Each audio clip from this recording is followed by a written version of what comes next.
श्री हरि। श्रीमद् भगवद गीता बड़ा क्लिष्ट ज्ञान ग्रंथ मुझे लगता था पूरे जीवन, और ऐसा लगता था कि शायद श्रीमद् भगवद गीता कभी पढ़ नहीं पाऊंगी।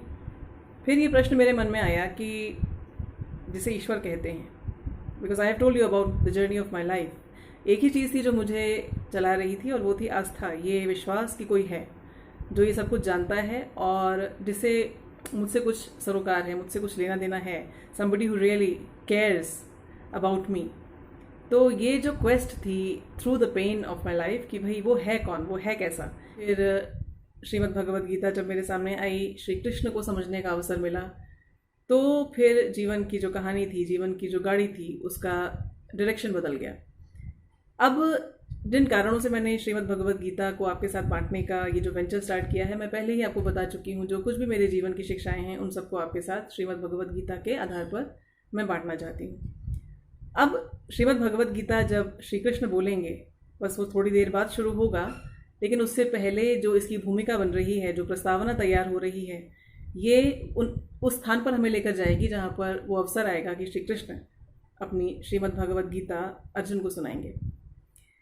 धृतराष्ट्र का प्रश्न हमने सुना और धृतराष्ट्र के मन को समझा। फिर संजय की दिव्य दृष्टि के सहायता से धृतराष्ट्र के मन की अवस्था को फिर से हमने जाना, और दुर्योधन के मन को भी समझा कि किस प्रकार वो अपने आचार्य की ओर जाते हैं, क्या क्या विचार लेकर जाते हैं, और अपने आचार्य को वो क्या क्या दिखाते हैं। आचार्य को जब वो दिखाते हैं सामने खड़ी हुई पांडु के बेटों की सेना को, तो पांडु के बेटों की सेना के जो मुख्य प्रोमिनेंट वॉरियर्स हैं, इनके विषय में तो वो बताते ही हैं, पर इसके साथ साथ वो अपने मन को बड़े ही खोलकर हमारे सामने रख देते हैं। जब किसी व्यक्ति के मन को, विशेषतया किसी विशिष्ट परिस्थिति में फंसे हुए मन को, और उसमें से भी शत्रुता, कुटिलता, द्वेष से भरा हुआ यदि किसी का मन आप तटस्थ होकर देख पाएं, तो इससे जो आनंद मिलता है वो बंदर गुलाटी से भी अधिक आनंददायक होता है। दुर्योधन के मन की ये जो कुलाचें चल रही हैं, ये जो गुलाटियां मार रहा है इनका मन, ये देखकर आनंद आता है, क्योंकि पता है कि आगे जाकर हमें बड़ी अच्छी चीज़ मिलने वाली है इस सब के परिणाम स्वरूप, और वो होगा श्री कृष्ण का गीता गायन। तो अभी दुर्योधन ने दिखाया है सामने खड़े हुए पांडु के बेटों की सेना में कौन कौन है, और इसका जो उन्होंने आरंभ किया था वो भीम और अर्जुन के साथ किया था। ये वो दो वॉरियर्स हैं, ये वो दो योद्धा हैं जिनसे दुर्योधन को जीवन भर बड़ा ही द्वेष रहा है बिना किसी कारण के, और इस द्वेष के कारण इन्होंने जीवन भर इनका जीना दूभर किया है। परंतु कुछ ना कुछ ऐसा होता रहा कि इनकी सारी इच्छा के उपरांत भी ये जो पांडव थे ये बच निकले हैं। और अब जो है ये अंतिम दांव दुर्योधन का चलने का समय आया है। ये महाभारत का युद्ध जो रचा गया है, इसमें दुर्योधन कोई कमी नहीं छोड़ेंगे। अपने आचार्य को वो बड़े स्पष्ट समझा रहे हैं कि सामने खड़े हुए जो योद्धा हैं, इनमें सबसे पहले ये ध्यान रखिए कि भले ही ये आपके शिष्यों की सेना है, आपके ही शिष्य के द्वारा सजाई हुई सेना है, पर दो बातें आपके लिए हैं याद रखने वाली। पहली ये कि आप मेरे कर्मचारी हैं, आपको वो युद्ध करना है जो मेरे जैसे राजा के लिए करना चाहिए, और ये युद्ध मेरे जैसे राजा ने केवल एक उद्देश्य से रचा है, और वो उद्देश्य है पांडवों को नष्ट होना है। दूसरा ये कि सामने भले ही आपके स्टूडेंट्स खड़े हैं, आपके शिष्य खड़े हैं, परंतु कोई ममता, कोई वात्सल्य इस कारण से आपके मन में ना उत्पन्न हो। क्योंकि पहली चीज़ ये कि ये जो इनका सेनापति है धृष्टद्युम्न, ये आपके शत्रु का बेटा है और इसका जन्म आपका वध करने के लिए हुआ है। और दूसरी चीज़ ये कि ये जो सामने खड़े हुए हैं ये योद्धा बड़े ज़बरदस्त हैं, तो आप अपनी तरफ से कोई ढील ना करें। ये चेतावनी है अपने एम्प्लॉय को, एक बॉस अपने एम्प्लॉय को, अपने कर्मचारी को ये चेतावनी दे रहा है, गलती से भी गलती ना कर बैठिएगा। आचार्य का संबोधन भले ही है, लेकिन मन में भाव एक राजा वाले हैं, एक राजा जो अपने एम्प्लॉय से बात करता है और बड़े ही जोर का डिटर्मिनेशन है उसके मन में अपने गोल के लिए। गोल भले ही, उद्देश्य भले ही बड़ा ही नकारात्मक, बड़ा ही विनाशकारी, विध्वंसकारी है, परंतु सीखने वाली बात यह है यहाँ पे दुर्योधन से, क्योंकि हम गीता वे से अपने लिए लेसन्स ढूंढ रहे हैं, तो गीता वे में एक आज लेसन ये मिलता है कि दुर्योधन जैसा बॉस किस प्रकार से कूटनीति और मोटिवेशन को यूज़ करता है। पिछले श्लोक में उन्होंने कूटनीति के साथ साथ ये भी दिखाया कि स्पष्ट रूप से देख लीजिए कि भीम और अर्जुन जैसे, जिनसे मुझे बड़ा ही द्वेष है, जिन्हें मुझे मारना है, इनके साथ आपको युद्ध करना है, और इसके साथ साथ बहुत सारे योद्धा और भी हैं जिन्हें आपको हराना होगा। अब ये दूसरा वाला दांव चलेंगे, बंदर की दूसरी गुलाटी, दुर्योधन के मन की एक और कलाबाजी। अब ये अपने आचार्य को दूसरा दांव खेल कर दिखाएंगे और इनके मन में यह है, क्योंकि जो बातें अभी तक कही गई हैं, ऐसा ना हो जाए कि आचार्य हतोत्साहित हो जाएं या आचार्य के मन में ये आ जाए कि दुर्योधन मेरी क्षमताओं को कम करके आंक रहा है। तो अब दुर्योधन अपने आचार्य को थोड़ा सा मोटिवेट करेंगे और उन्हें थोड़ा सा मक्खन भी लगाएंगे। अब ये क्या कहते हैं, इसको ध्यान से सुनिएगा। ये है गीता के पहले अध्याय का 7वां श्लोक। 7वां श्लोक दुर्योधन ही बोल रहे हैं और ये कहेंगे, अस्माकं तु विशिष्टा ये तान निबोध द्विजोत्तम, नायका मम सैन्यस्य संज्ञार्थ तान ब्रवीमिते।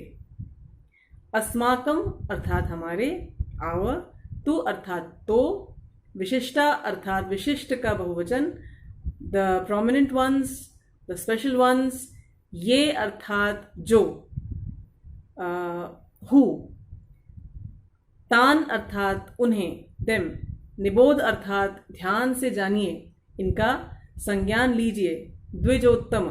द्विज जो हमारी वर्ण व्यवस्था थी हमारे भारतवर्ष की पहले, जिसमें व्यक्ति के नेचर को, उसकी प्रकृति को समझकर उसके कार्य को, समाज के प्रति उसके कार्य के क्षेत्र को जो निर्धारित किया जाता था, उसमें ब्राह्मण, क्षत्रिय और वैश्यों को द्विज कहा जाता है, क्योंकि द्विज ये 2 शब्दों से मिलकर बना है। द्वि अर्थात 2, ज अर्थात जन्म लेने वाला, 2 बार जन्म लेने वाला। तो इनका द्विज इनको क्यों कहते हैं, इस पर हम आगे बात करेंगे कभी। बस ये आप समझ लीजिए कि यहाँ पर द्रोण जो हैं ये ब्राह्मण हैं और इनको द्विज इसीलिए कहा गया है, और द्विजों में उत्तम, द्विजोत्तम। तो अब ये कह रहे हैं हमारे जो विशिष्ट हैं इनको भी अच्छे से जान लीजिए, द्विजों में श्रेष्ठ। क्या कहते हैं इसके बाद, ये कहते हैं, नायका मम सैन्यस्य संज्ञार्थ तान ब्रवीमिते। नायका अर्थात लीडर्स, कमांडर्स, मम सैन्यस्य मेरी सेना के, संज्ञार्थ अर्थात आपकी कॉग्निजेंस के लिए, आपके संज्ञान के लिए, तान उन्हें, उनके विषय में, ब्रवीमि बोलता हूँ, ते आपसे, तुमसे। तो दुर्योधन कह रहे हैं हमारी सेना के तो जो विशिष्ट योद्धा हैं, जो प्रोमिनेंट वॉरियर्स हैं, हे द्विजों में उत्तम, आप उनके विषय में भी अच्छे से जान लीजिए। मेरी सेना के जो नायक हैं ये, इन्हें मैं आपकी संज्ञान के लिए, आपके जानकारी के लिए बताता हूँ। दुर्योधन आचार्य के स्टूडेंट रह चुके हैं, परंतु यहाँ पर एक राजा की भूमिका में हैं। अभी तक पहला जो इन्होंने लेसन दिया है अपने आचार्य को, वो है चेतावनी का, वार्निंग का, कि गलती ना हो जाए, चूक ना हो जाए, आपको युद्ध मेरे जैसा करना है। फिर दूसरे भाग में जब ये आते हैं अपने स्टेटमेंट को जो अपने सेनापति से कह रहे हैं, तो मन में ये विचार इनके आता है कि आचार्य को ऐसा नहीं लगना चाहिए कि मैं किसी भी प्रकार से उनको अंडरमाइन कर रहा हूँ, उनकी क्षमताओं को कम करके आंक रहा हूँ, तो अब मैं इनको प्रोत्साहित करता हूँ। So this is something to learn from Duryodhan. Duryodhan से सीखने वाली ये चीज़ है। गोल यदि नकारात्मक ना हो, पॉजिटिव गोल है, सकारात्मक गोल है, कुछ अच्छा प्राप्त करना है, तो पहले आप अपनी टीम को गोल के विषय में बहुत स्पष्ट बताइए और उसके सामने जो जो भी आपको ऐसा लगता है कि चीज़ें ध्यान देने वाली हैं, जो रास्ते में रोड़ा बन सकती हैं, अवरोध बन सकती हैं उस गोल को पाने के लिए, उसकी तरफ अपनी टीम का ध्यान आकर्षित कीजिए। और जब एक बार टीम इसको ध्यान से देख ले या आपके टीम लीडर्स इसको ध्यान से देख लें, तो फिर आप अपनी टीम का प्रोत्साहन कीजिए, उन्हें मोटिवेट कीजिए और उन्हें बताइए कि ऐसा क्या क्या उनके पास है, उनकी अपनी पावर्स क्या क्या हैं, उनके पास क्या क्या एसेट्स हैं जिनकी सहायता से उस गोल को पाना उनके लिए सरल हो सकता है। तो this is something which we should learn from Duryodhan. अब दुर्योधन किन किन लोगों को दिखाएंगे अपनी सेना में, ये हम अगले वीडियो में देखेंगे। आज का जो गीता वे से सीखने वाला पार्ट यही कि दुर्योधन भी आपको कुछ सिखा रहे हैं। दुर्योधन का सिखाया हुआ पाठ याद रखिए। यदि कोई भी आपके जीवन में ऐसा लक्ष्य है, ऐसा कोई गंतव्य आपने निर्धारित किया है जिसमें आपको अन्य लोगों से सहायता लेनी पड़ती है, तो सबसे पहले अपने रास्ते को बहुत ध्यान से देखिए। मंजिल तक पहुंचने के रास्ते में क्या क्या अवरोध आ सकते हैं, क्या क्या ऑब्स्टिकल्स हैं, उनको बहुत अच्छे से एसेस कीजिए और उसके बाद अपनी टीम को बहुत अच्छे से उनके विषय में समझाइए कि ये चीज़ें आपको रास्ते में आपकी क्षमताओं को कम कर सकती हैं या आपको बेवजह उलझा सकती हैं, तो इनके लिए तैयारी रखकर आगे चलिए। इसके बाद जब आपकी टीम उन सारे के सारे प्रॉस्पेक्टिव खतरों को, उन प्रॉस्पेक्टिव ऑब्स्टिकल्स को ठीक से समझ ले, तब आप उनका मनोबल बढ़ाइए और उनसे ऐसी बातें कीजिए जिससे कि उनकी क्षमताएं अपने पीक पर पहुंच सकें और आपका जो उद्देश्य है वो पूरा हो सके।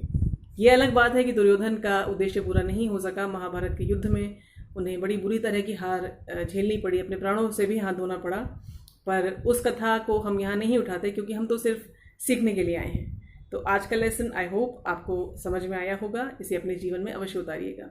अगले वीडियो में हम दुर्योधन के कथन को आगे समझेंगे और आगे चलेंगे। जय श्री कृष्ण।